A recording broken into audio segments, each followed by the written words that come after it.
Hi అండి, good morning. అందరికి ఎలా ఉన్నారు? బాగున్నారండి? మేము కూడా బాగున్నాం. సీతారకి కాస్త బాగాలేదు. ఒక 2 రోజుల నుంచి సీతారకి అలర్జీ వచ్చిందండి. అంటే మనకి దద్దులుగా ఉబ్బెత్తుగా వస్తాయి కదా, అట్లా వచ్చింది. ఎందుకంటే ఎందుకు చేసి పిండి తిందంట, అంగన్వాడి పిండి తిందంట. పచ్చిదే చెప్పుకున్నా అది పనికి వెళ్ళాను కదా, మొత్తానికి బాండీలో వేసుకుని మరి అది ఏ కింద ఏగలేదో పచ్చిపిండి అన్నారో తెలియదు. పనికి వెళ్ళిపోయి అదే కడుపులో ఎఫెక్ట్ కొట్టింది. ఆడు మా మిల్కీ ఉన్నాడు కదా, వాడికి కూడా మటన్ తింటే అలర్జీ వచ్చేస్తుంది అంట. వాడిని కూడా హాస్పిటల్కి వేసుకెళ్తానంట మటన్ తింటే. అందుకే వాడు మటన్ తింటలేదు. అదేవిధంగా సితార్ గాడికి అలర్జీ వచ్చింది. ఒళ్ళంతా కొంచెం దద్దుర్లు. అసలు ఇది వాపు ఇప్పుడు ఉంది. ఇప్పుడు అంతే ఒళ్ళు మీద దద్దులు తగ్గిపోయినాయండి. కాకపోతే ముఖం కొంచెం ఉబ్బరిచ్చింది, కన్ను కొంచెం ఎర్రగుంది. అందుకని చెప్పి ఆర్ఎంపీ దగ్గర తీసుకెళ్దామని బయలుదేరుతున్నా. వాస్తవంగా లాస్ట్ వీడియోలో చూసారు కదా, టీవీ తీసుకొచ్చాను. ఈరోజు ఇన్స్టలేషన్కి వస్తారు. నా ప్లాన్ ఏంటంటే పొద్దున్నే 5:30-6 గంటల కల్లా వెళ్ళిపోయి 10-11 గంటల దాకా బండి తోలుకొని వాళ్ళు కానీ ఫోన్ చేస్తే ఇంటికి రావాలంటే నేను ఉండాలండి. అది మెజర్మెంట్స్ అని చూపించాలి, మనకి సౌండ్ బార్ పెట్టుకోవడానికి. ఇదంతాను నేను చెప్పాలి దగ్గరుండి. అట్లా వద్దామని పొద్దున్నే లేవగానే సితార్గాడికి ఇగో ఇట్లా ఉంది, కొంచెం ముఖం ఉబ్బరంగా. అంటే మొన్న వచ్చిందండి, బెల్లేసాము, చింతపండు రసం పైకి తిన్న కూడా తాగించాము. కాకపోతే నిన్న జాంగ్రీ తిందంట, స్కూల్కి వెళ్ళిపోయిన తర్వాత. అయితే తిన్నావా? బాగుందా? బాలా అది తీపి తిని ఇంకోటి ఏందో తింది, మళ్ళీ తీగా ఉండేది కదా, తీపి తగిలితే మళ్ళీ వచ్చేది. చిన్నప్పుడు అండి నేను తోటల పనికి వెళ్తాను కదా, ఇంతప్పుడే అనుకుంటాను, బహుశా ఇంతప్పుడే శ్రీరామనవమికి పానకం ఇచ్చారు అక్కడ తోటల దగ్గర. ఏదో ఊర్లో వచ్చినప్పుడు గుర్తు కూడా లేదు. తీయకుండా ఏం తాగేసాను. తాగేసిన తర్వాత మొదలుపెట్టిన చూడపోతే నాకు ఒళ్ళంతా ఇంతలో బిళ్ళలు అయిపోయింది. ఊర నాయన మామూలు లేదు. మా అమ్మ వాళ్ళు నానున్నాడు రోసియా, మా తాత నన్ను తీసుకెళ్ళి బస్సులో ఎక్కించుకుని వేరే ఊరు తీసుకెళ్ళి ఇంజక్షన్ చేపిస్తే కానీ అప్పుడు తగ్గలేదు. అదే మా పెళ్ళి కాక ముందు మా పాత ఇంటి కాడ ఉన్నప్పుడు అక్కడ మా ఇంటి వెనక తాడి చెట్టు ఒకటి ఉంది. ఆ తాడి చెట్టు ఆకులు నరకమన్నాడు మా నాన్న. ఎక్కి నాకు తెలియదుగా ఎక్కా, ఎట్టగట్ట ఎక్కి నిచ్చెన వేసుకున్నా, ఎట్టగో ఎక్కి నరకతున్నా. 2 ఆకులు నరికాను, 3 ఆకు మీద ఏత్తం కంది తేనేగలం లేచి గుల్లగొల్ల గుట్టేసి కండవ ఎవరు కండవ ఇచ్చారు. కండవ ముసుగేసుకున్నా, కండవ లోపలే ఉన్నాయి మొత్తం. కొడతాం దిగొచ్చే వరకు వాళ్ళు ఎలర్జీ వచ్చేసింది. మళ్ళీ దద్దులు వచ్చేసింది. ఏది నాకు 15-14 సంవత్సరాలు ఉంటాయి ఆ టైంలో. మళ్ళీ అప్పుడప్పుడుకి వెళ్ళి రతన్ బాబా దగ్గర ఇంజక్షన్ చేసుకుంటే అప్పుడు తగ్గింది. అదేవిధంగా ఇప్పుడు సితార్గాడికి సితార్గాడిని తీసుకెళ్ళండి, ఇడ్లీ ఇప్పించి ట్యాబ్లెట్లతో పని అయిద్దంటే ట్యాబ్లెట్లు ఇప్పించి, లేకపోతే ఇంజక్షన్ కావాలంటే ఇంజక్షన్ చేసి ముఖంలో నెట్ అయిపోయిందో వచ్చింది కాస్త కదా. తీసుకెళ్ళి వస్తానండి. టైం అయితే 6:30 దాటిపోయింది. చూడాలి నేను వచ్చే వరకు ఎట్లా ఉండిద్ది అనేది, టైం ఎంత అయిద్ది అనేది. తర్వాత ఈ ఝాన్సీ నాది యూనియన్ బ్యాంక్ అకౌంట్లో డబ్బులు కట్ అయిపోతున్నాయండి. ఎందుకంటే ఏందో ఏంటి ఝాన్సీ, పిఎంజేవై ఇట్లాంటివన్నీ అన్నీ అని బ్యాంకు మేనేజర్లకి టార్గెట్లు అంటాయి. కస్టమర్స్ అడగకోకుండానే వాళ్ళే పెట్టేసేస్తున్నారు. ఇవి మొన్న 1000 కట్ అయినాయి ఒకసారి, అంతకుముందు 600-700 కట్ అయినాయి, నా 600 కట్ అవుతున్నాయి. ఇక నేను తెలిసిన అన్న ఉంటే కనుక్కున్నాను, బ్యాంక్ మేనేజర్ అన్న తెలిస్తే, వేరే బ్రాంచ్ మేనేజర్ తెలిస్తే కనుక్కుంటే అట్లా చేసుకోవచ్చు అని మీరు వెళ్ళి అట్లా మాకేమొద్దు క్యాన్సిలేషన్ పెట్టండి అంటే, క్యాన్సిల్ చేసిన ఒక 20 రోజుల్లో మీ డబ్బులు రిటర్న్ అయితే పడతాయి అని చెప్పి అన్నాడు. ఈరోజు ఝాన్సీ కర్లపాలెం వచ్చింది, బ్యాంక్కి వెళ్ళి ఆ పని అయితే చూసుకుంటాం అనమాట. ఎందుకు వస్తున్నా సిరి స్కూల్లోకి వస్తుందంట ఖచ్చితంగా. ఝాన్సీ వీడియోలో చూసుంటారు, డబ్బులు పంపించింది కదా, ఇంకా 10,000 కట్టాలి. వాటి గురించి మాట్లాడడానికి ఖచ్చితంగా అయితే రమ్మన్నారంట. మరి మీటింగ్ అండి నిన్న ఏం మాట్లాడితే చూడాలి. రానోళ్ళు ఇలా ఉదయం అయితే ఖచ్చితంగా రావాలని చెప్పి అన్నారు. అందుకని కర్లపల్లి అయితే పిల్లల్ని పంపించేసి నేను కూడా రెడీ అయితే వెళ్తానండి. సితార్ స్కూల్కి సితార్ ఆదరేసుకుని వచ్చేది. జ్వరం లేదుగా, ఒళ్ళు కాలుతుంది లైట్ గా, అది వేడో జ్వరం తెలియదు. సరేదా బైక్ వేసుకెళ్దామా?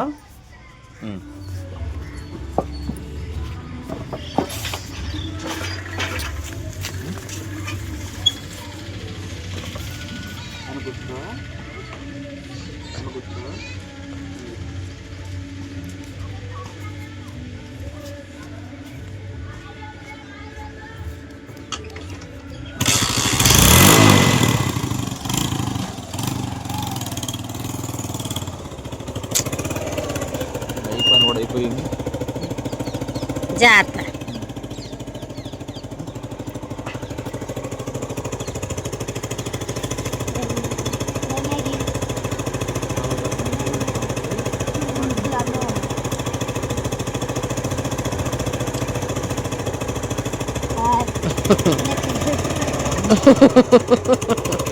జాగ్రత్త.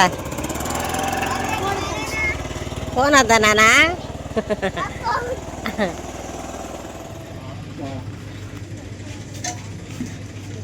అటు తింటావా? తినకూడదు, ఇడ్లీయే తినాలి. గణపురంలో అయితే టిఫిన్ చేస్తున్నాం. మన కారంపి గారు కూడా పక్కనే ఎదురు కనిపించేది. చాలా 2 ఇడ్లీ ఇంక తింటావా? సరే ముందు 5 తిరుగు.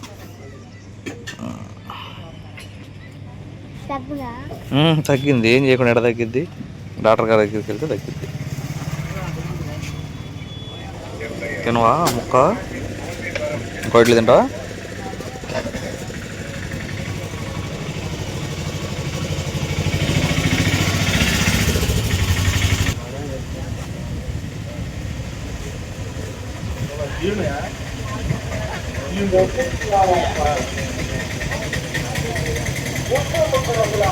చాలా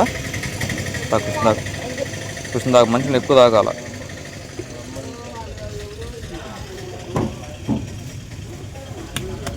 పేపర్ మర్చేసి అందులో పడి అటువంటి చూడు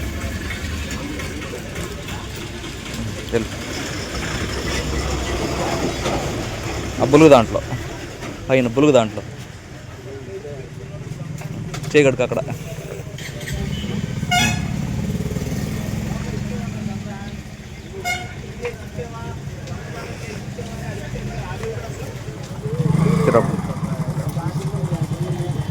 లోపలికి వెళ్ళి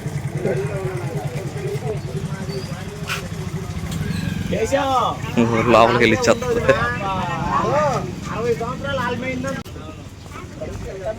ఉందమ్మా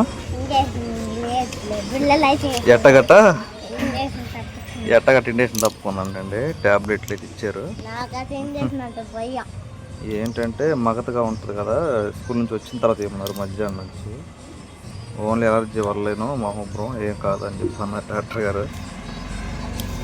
ట్యాబ్లెట్లు వేయాలి.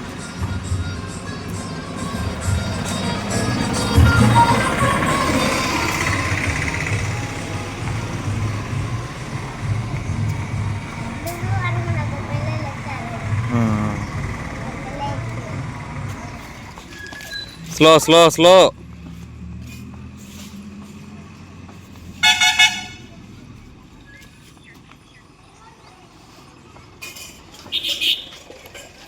టాబ్లెట్లు తీసుకో.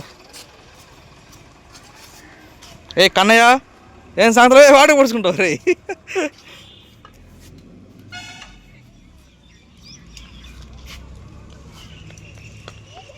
మొత్తం తీసుకో,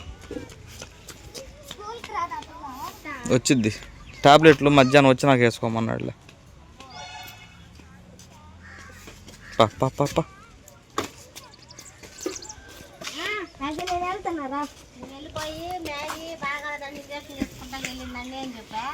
ఎందుకు పంపించేసేయి?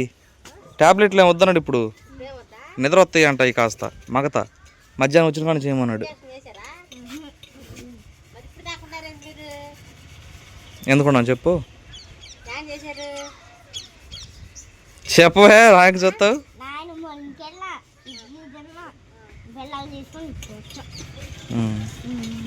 ఏం చేశారు ఇంకా?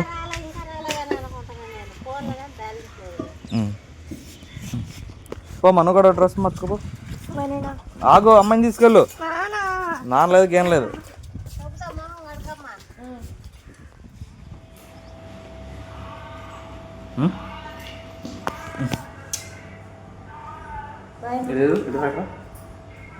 అట్టాగే ఉందా మొహం? కొంచెం తగ్గిందా? ఏం చేసి మొహం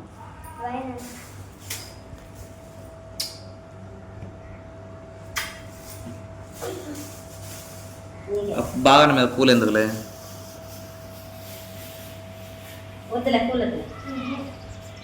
వద్దులే వద్దులే నేను పెట్టుకుంటాను వద్దులే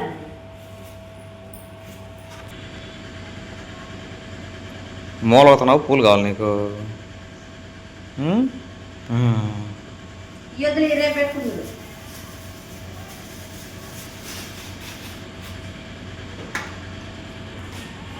దాని కొత్త చెప్పులు వేసుకెళ్ళింది ఏంది? అక్క కొత్త చెప్పులు వేసుకెళ్ళిందా? బాయ్. ఇంటికాడ అన్నం తినొద్దు. ఇంటికాడ అన్నం తినొద్దు. స్కూల్లో అన్నం తిన మాకు. ఇంటికి వచ్చిన పెరుగుతో తిందు.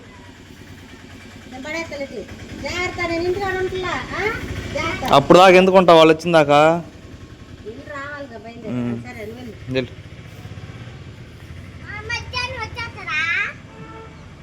వెళ్ళి కనబడి వచ్చేస్తామలే. బాయ్. ఇప్పుడు కొంచెం యాక్టివ్ ఉంది.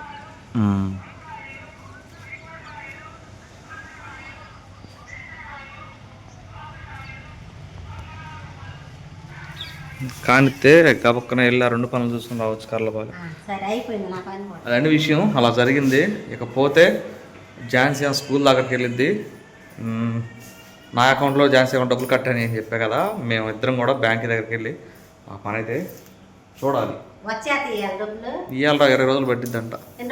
20. పోతే ఈ టీవీ వాళ్ళు మనకి ఈరోజే రావాలి, ఎందుకంటే నేను 3 గంటల నుంచి కారుకి వెళ్ళిపోతా. చూద్దాం. వచ్చామండి.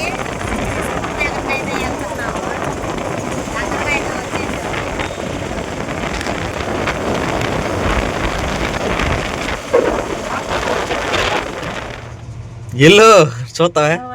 నేను వచ్చి నేను రాను అన్నాడు. ఏడన్నా మగ మనిషి వచ్చి ఇప్పుడు కాదండి తర్వాత కడతామండి లేకపోతే ఏదో ఒకటి చెప్పాలా, నువ్వు వెళ్ళి అని చెప్పాను. నాకు కొండ దగ్గర నువ్వు నాకేంది?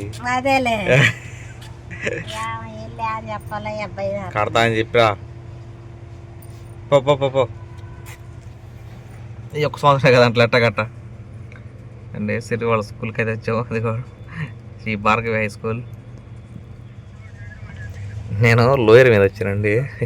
బాగుండదులే వెళ్తా అని చెప్పి పంపించా. ఇల్లు వస్తుంది. ఏంది సీరియస్గా పెట్టింది? ఎందుకు అంత సీరియస్? ఏం సీరియస్గా పెట్టా? అందరూ కట్టేశారు ఫీజు. సిరి పేరు దగ్గర ఉంది ఖాళీ 10,000 ఎట్టమ్మా. ఈ 1 సంవత్సరాలు ఎట్ట కట్టని చెప్పాలి నువ్వు. అట్ట చెప్పాల. ఫ్యూచర్లో అవన్నీ ఎగ్జామ్ రాసినవి తన మార్కులు ఐఐటి ఏంది జేఈ ఏదో చెప్పారు. అదేందో ఇప్పుడు ఎందుకో అనుకుంటారు. వాళ్ళు ఇంటర్కి వెళ్ళిన తర్వాత ఉపయోగపడితే వాళ్ళకి ఎలా అయ్యింది అనేది ఉంటుందమ్మా. మీకు చెప్తున్నాం అన్ని పిల్ల మార్కులు గ్రేడ్లు ర్యాంకులు అయ్యే అన్నీ చూపించారు. అన్నీ వాట్సాప్ పడుతున్నాయి కదా, ఎలా చదువుతుంది అంతా బాగానే ఉంది. సిరిది హ్యాండ్ రైటింగు ఐఐటి అంటలా 117వ ర్యాంక్ అంట.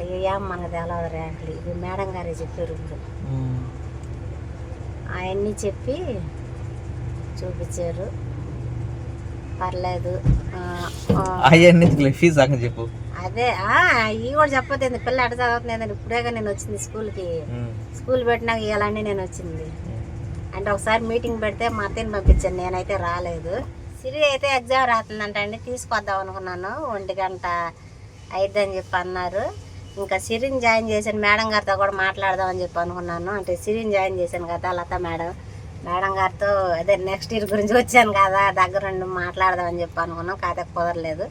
లాస్ట్లో ఒక రోజన్నా ఖచ్చితంగా వచ్చైతే అంటే ఫోన్లో మాట్లాడిన దానికి డైరెక్ట్గా మాట్లాడిన దానికి తేడా ఉంటుంది కదా, అదండి సంగతే. ఇప్పుడు హ్యాపీ ఏమనలే సరే అన్నారు. నేనేం చెప్పానంటే వారంలో ఒక 5,000 కడతాను మేడం, ఫోన్పే నెంబర్ ఉండిద్ది, నెంబర్ తీసుకుని 5,000 ఫోన్లో అకౌంట్లో వేస్తాను మేడం అని చెప్పాను అన్న.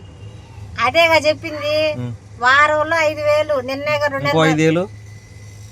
ఆ 5,000 స్కూల్ ఇదే వీళ్ళకి సెలవులు ఇస్తారు కదా, సెలవులు ఇచ్చినాక ఓ 10 రోజుల్లో మీకు అకౌంట్లో వేస్తావులే మేడం అని చెప్పాను అన్న. అసలు మేడం గారు వచ్చేసారు. అక్కడ ఇంకో మేడం గారు ఉంటారు, నాకు ఫోన్ చేస్తారు కదా, ఝాన్సీ మేడం గారు అండి, ఫీజు కట్టాలి అంటే వాళ్ళకి శాలరీ వాళ్ళ పాపం, వాళ్ళ బాధ వాళ్ళదే. అయ్యో తండ్రి. సరే వెళ్దామా? వెళ్దాం. అదండి విషయం. కర్లపాలెం నుంచి వచ్చాం. ఆ టీవీ తీసి ప్యాక్ చేశానండి పూర్తిగా. కనపడలే, పిల్లలు కూడా వచ్చేసారు. ఇట్లా పెట్టి పొడుగు వాళ్ళైతే వస్తున్నారని కాల్ చేశారండి. నేనేం చేశానంటే ఈ వైర్లు మొత్తం హడావిడిగా లేకుండా ఇక్కడ హోల్ వేసాను చూడండి. ఈ హోల్ వేసి ఈ వైర్లు మొత్తం హోల్లో నుంచి పంపించా, అంటే మనకు గజిబిజి లేకుండా. ఇంకా హోమ్ థియేటర్కి సంబంధించిన వైర్స్ మొత్తానికి ఇక్కడ ఒక హోల్ వేసా, అంటే మనకు బయటకు కనిపించకుండా. స్టెబిలైజర్ అయితే ఇక్కడ బిగించా. ఇవన్నీ అక్కడే ప్రస్తుతానికైతే నీట్గా ఉంచి పెట్టాను అనమాట. ఈ విధంగా ఇదేమో మనం పంపించేసేయాల్సింది. అదండి విషయం. సితారగాడి విషయానికి వస్తే ట్యాబ్లెట్లు వేసుకోకుండా కక్కుంది పాపం, పడుకుంది. సాయంత్రానికి కూడా తగ్గకపోతే ఇంజక్షన్ చేయించుకు వస్తానండి. నేనైతే కారుకి వెళ్ళాలి. సితారగాడు పడుకో. అదండి విషయం. మా ఝాన్సీ ఏం చేస్తున్నావు ఝాన్సీ? తోముకుంటాం, కడుక్కుంటాం. సరే అదండి విషయం. ఈ వీడియో కట్టింటే ఇంకో వీడియోలో మళ్ళీ కలుద్దామండి. బాయ్.